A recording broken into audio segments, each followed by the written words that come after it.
Once upon a time, in a whisper-quiet forest full of sleepy, rustling leaves, lived a curious little fox named Finn.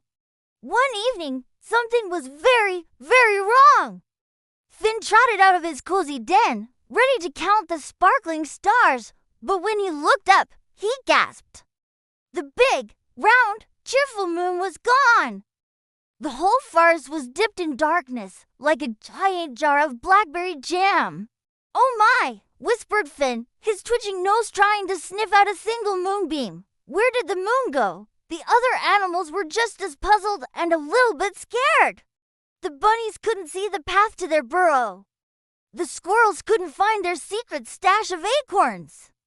And the little field mice shivered under a big leaf. "We can't see anything," they all squeaked and chattered. "How will we get home?" The forest, usually so friendly and full of gentle night sounds, now felt big and spooky. A little badger started to cry, his tears sparkling in the gloom.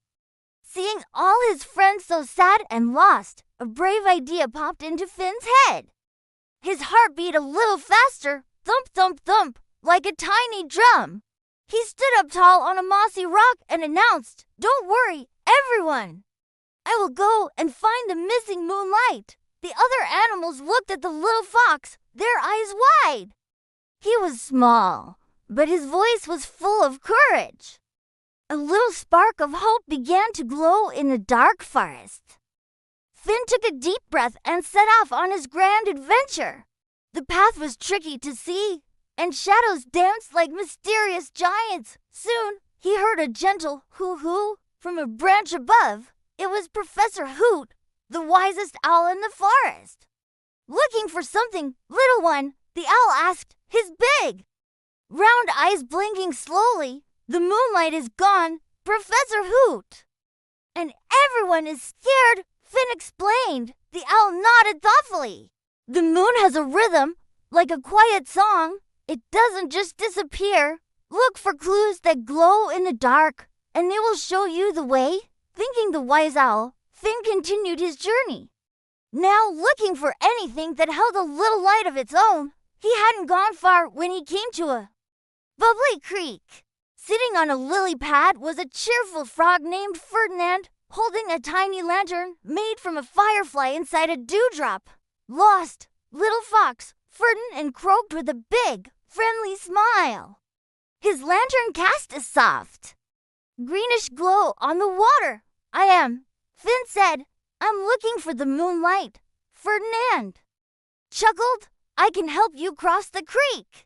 But first, you must solve my riddle. I have no voice, but I tell stories. I have no legs, but I travel the world. What am I?" Finn scrunched up his nose, thinking hard. Stories, travel, a book. He yelped. Ferdinand's smile grew even wider. "Correct. Hop on my lily pad taxi." Finn carefully hopped on, and Ferdinand paddled him across the shimmering water, his little lantern lighting the way like a tiny floating star. The journey was filled with funny moments, like when Ferdinand's croaking made a grumpy turtle pop his head out and then go right back in. Finn learned that even in the dark, you could find friends and laughter. Guided by the clues and the memory of Ferdinand's lantern, Finn felt he was getting closer. The air grew colder as he began to climb a steep hill, the tallest one in the whole forest. At the very top stood the oldest, most giant tree, its branches reaching up as if trying to tickle the sky. And that's when he saw it. The moon wasn't gone at all. It was hiding, shyly, behind a thick, fluffy blanket of dark, grumpy-looking clouds. They were huddled together so tightly that not a single speck of moonlight could peek through. The moon looked sad, trapped behind the gray wall. Finn knew what he had to do. He had to get up there and blow those clouds away. It was a long, hard climb.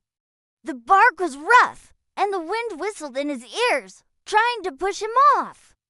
But Finn thought of his scared friends back home, and he kept climbing, his little legs and brave heart working together. Higher and higher he went, until he was right at the top, level with the gloomy clouds. He took the biggest, deepest breath his little fox lungs could hold. He puffed out his cheeks until they were as round as ripe berries. And then, whoosh, he blew with all his might.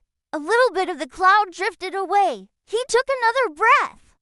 Even bigger this time. Whoosh, and another. Whoosh, slowly but surely, the big, grumpy clouds began to break apart, grumbling as they floated away across the night sky.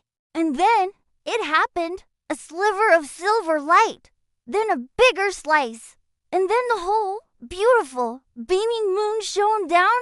The moonlight poured over the forest like a waterfall of liquid silver.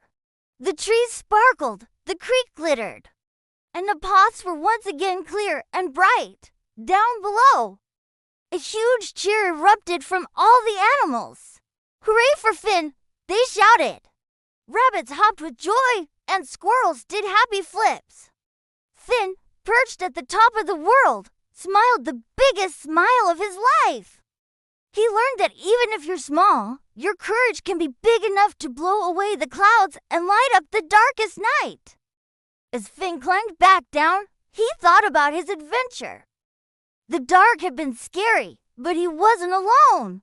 He had the wisdom of an owl, the light of a frog, and the strength of his own bravery. He realized that even the tiniest glow like Ferdinand's lantern, or a little bit of courage, can make a huge difference in the dark. So remember, whenever things seem a little gloomy or you're feeling lost, just find your own little light inside. Because even a little bit of courage can make a big, big difference and help make the world a brighter place for everyone. Thank you so much for joining Finn on his brave adventure tonight. We hope you enjoyed the story. If you did, please give this video a big thumbs up and don't forget to subscribe to our channel for more wonderful tales. Sweet dreams!